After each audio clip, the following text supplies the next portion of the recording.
Hello guys, in this video I'm going to show you how to fix slow Wi-Fi internet speed on Windows 11.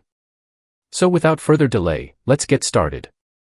First, open Settings and go to Network and Internet. Select Wi-Fi, then click on your connected network. Make sure metered connection is turned off, as this can sometimes limit your internet speed. Next, search for View Network Connections in the Start menu. Open it, then right-click on your Wi-Fi adapter and go to Properties. Find Internet Protocol version 4, TCP/IPv4, and double-click it. Select Use the following DNS server addresses. Now enter these DNS values. Preferred DNS, 8.8.8.8. Alternate DNS, 8.8.4.4.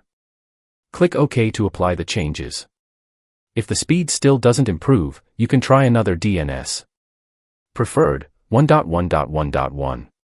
Alternate, 1.0.0.1. Again, save the settings after making changes.